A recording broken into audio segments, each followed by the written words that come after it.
community. How are you guys? Welcome back to Read and Reflect. And in today's video, I'm going to review The Giver of the Stars by Jojo Moyes, which is a powerful historical fiction and it really stuck a chord with me.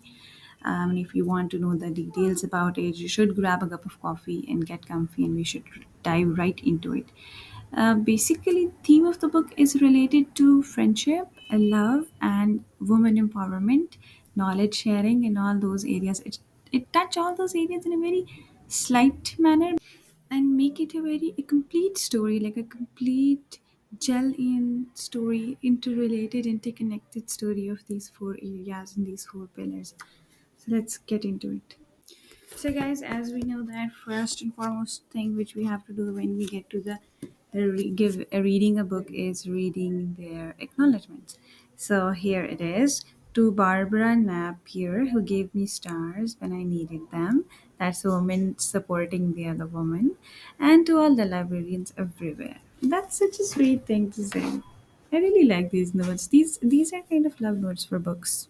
So, Giver of the Star is a story that takes place in Depression era of the Kentucky, and it tells the story of the group of women who became part of the WPA, Packhorse Library, and they used to deliver books in the remote and rural areas of the Kentucky. As you can see on the screen, the poster of the Packhorse Library of Appalachia.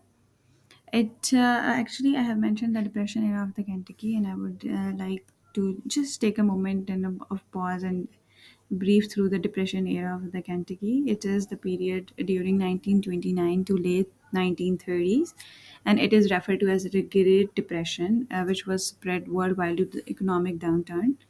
And in those time, there was a widespread unemployment and poverty and hardship across the USA. The Kentucky, especially the rural Appalachian region, was affected mostly because of this economic downturn. And The Giver of the Star, it is actually as set in the area of the Appalachian, and it shows the Tyrians and it shows the difficulties which the female librarians used to have. As you can see in the pictures, that there are a couple of females. They are riding mules and they are uh, traveling into the harsh and very difficult areas and mountainous areas to reach to the people, and they are carrying books with them as well. All I have researched and gathered these photos for you guys. So, in the Kentucky, the rural Appalachian region was severely affected, and many people who used to live in the remote areas, they have very limited access to education and healthcare and other resources. Jobs were very limited, and the industry like the coal mining and agriculture, they were also struggling at that time. So during this time, the US government started a program which is referred as WPA, the Works Progress Administration. It was the part of the President Franklin D. Roosevelt New Deal, and it was used to alleviate the economic struggles of the people who were facing the economic difficulties at that time. And the WPA Parkhouse Library featured The Giver of the Star, which is one of the initiative, and it was aimed for providing education and access books to remote areas, rural communities. And it was delivered by the woman who used to ride on horses and mules. I would like to show the pictures again to you guys. And this depression area of the Kentucky reflects the time of the economic hardships, but it also shows the resilience that how we humans as a community, we have depicted the work together and supporting each other in those difficult times and then overcoming these challenges. So, heart of the story revolves around, or the heart of the story is the character of Alice Wright. And she is a woman from England, and she married an American guy named Bennett. They were in love with each other. The Bennett was in love with her, and he initiated the talk, and he wanted to marry Alice, and he sent her his father his father to her mother, and they want to get together with Alice as soon as he could. Alice was very happy about it because she was being bullied by her mother, and she was all drowned in the rules and regulations and all those things that she has to act like a lady and all those stuff. So when Bennett accepted her and he asked for her hand, she was very happy about it, and she hoped that she was going to have an exciting life in America. But But what she finds out instead was far, far pathetic from what she imagined. So I love the Alice character's arc through the book, how she starts off as a very quiet and reserved girl who was trapped in a marriage, and that marriage was draining her and she feeling lonely and unfulfilled.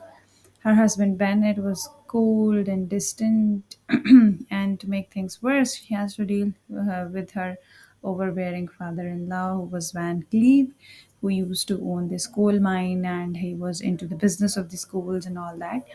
And honestly, I really didn't like those two characters, the Bennett and Van. They were frustrating, and I really felt bad for Alice that she was trapped in such kind of men. And mind my cat, she just want my attention.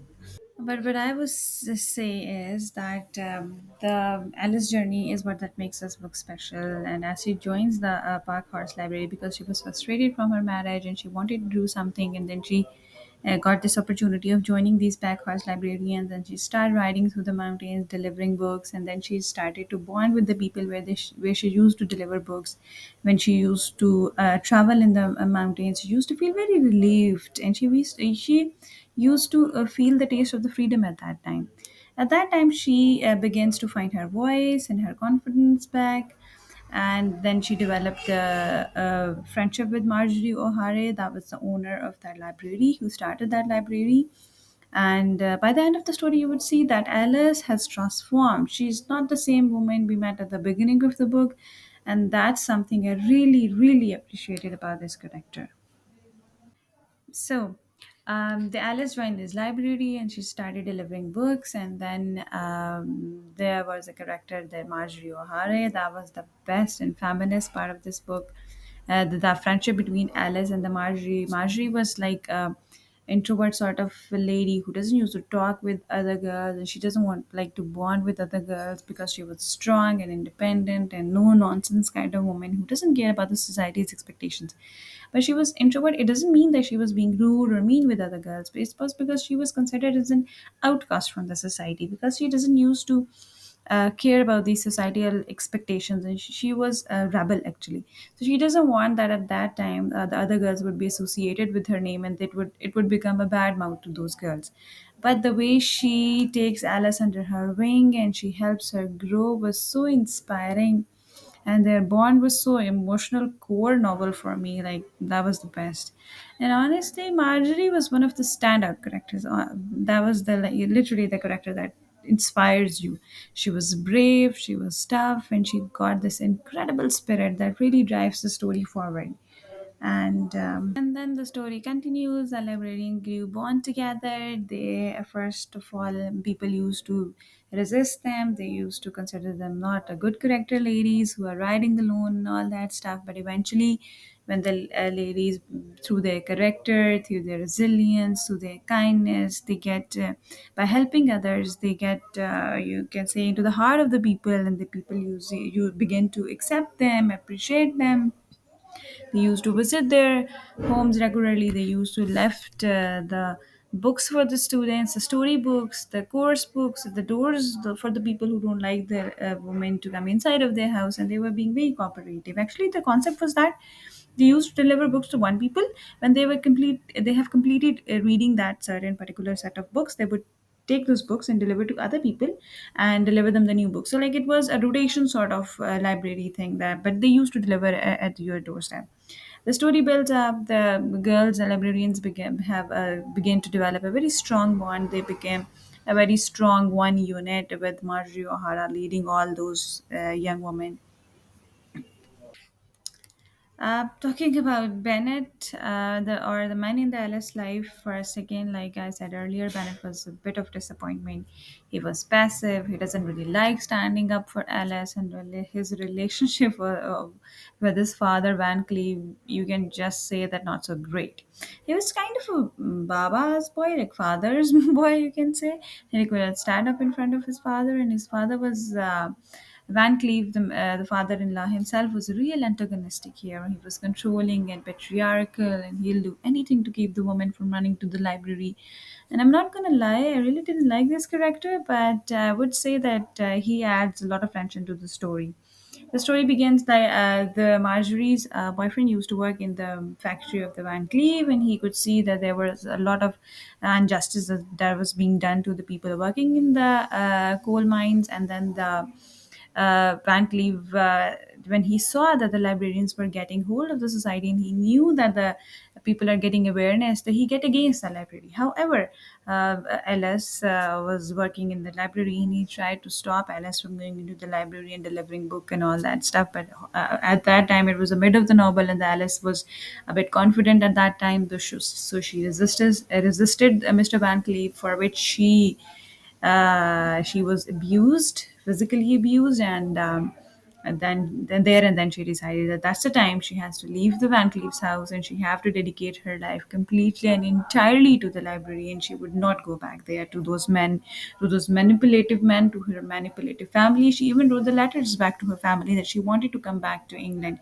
but her family said that you have to compromise and you have to do this and all that. And they didn't even send her the money for coming back, because she was not independent at that time, and she was not getting paid for delivering the book. It was a free job that she volunteered for it. So but she decided, took the hard step, and then she shifted with Margery O'Hare. And then finally, Marjorie was a woman that was very scared of getting married and all that. She was in a living in relationship with her boyfriend, but she didn't want to marry him. But then there was a turn of events, and then she got pregnant. And then when she was expecting a child, she became very sensitive about it, and then she wanted to keep the baby, and she wanted to continue this journey with her boyfriend, which eventually she married.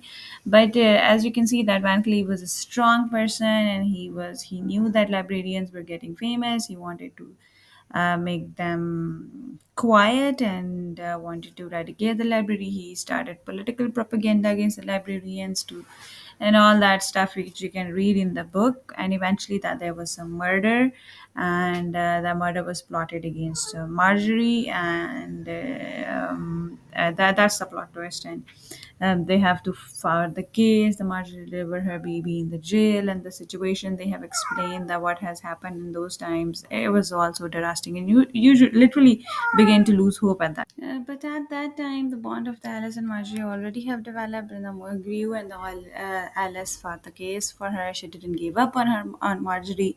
She didn't wanted to give up on Marjorie, and she fought the case till the end. She fought against her father-in-law, and she filed a divorce. At the same time, she filed a divorce from the Bennett.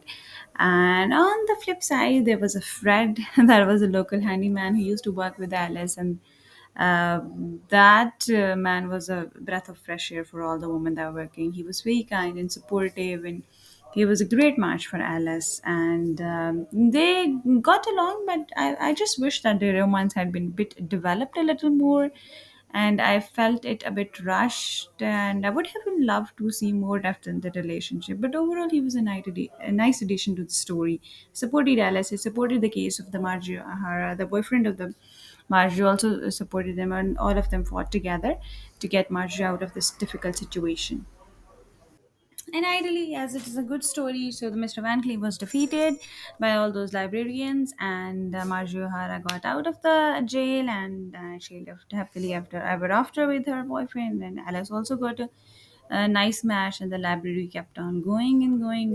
In the middle, there were rumors the library was going to be shut down, but it didn't. And because of the efforts of the Alice, she didn't give up, because she found the purpose of her life at that time, and she has also Fred by her side, so she was very courageous at that time. And now is the time for a little critique on this novel, which I would say that there was a couple of things that didn't sit well with me. Some of the side characters felt very underdeveloped, and there were moments when the plot became a bit, you can say, predictable. Honestly, these are the minor issues compared to how much I enjoy the central story of the friendship, resilience, and the power of books to connect people. The concept of it was very good, and then the concept of it being a reality was very is very warm for me. It made me fell in love with this book. I said that this book was very close to my heart, because it really depicts the essence of friendship and knowledge and love, and how the bond grows, and how you as women have to stand up for ourselves and for our rights, and nobody else is going to stand up for us. It's us who have to stand up and speak up for ourselves. That's the thing that was depicted majorly in this book. Overall, The Giver of Star is beautifully written. It's an inspiring tale of friendship, resilience, and the power of books to bring people together. The power of knowledge that you can bring people together and bridge the gaps, and you can overcome any situation that's being thrown upon you. And the best thing that I like was the transformation of Alice's character from that very meek and unhappy wife into someone self-assured and independent, an independent woman who was believable and empowering. That was the best thing. And on top of it, her friendship with Marjorie in particular stood out as the emotional core of the novel. Literally, the way they gathered all the forces and they fought for Marjorie, that was superb. There were a few minor issues in pacing, and that all that I have mentioned already. But overall, I would give Giver of the Star solid 4 out of 5. It's a story that will stay with you, and especially if you love stories about strong women, about friendship, and about the power of literature, this book would be very close to your heart, I would say. And lastly, I would like to ask you, if you have read this book, let me know your thoughts about it in the comments, and I would love to hear what you think.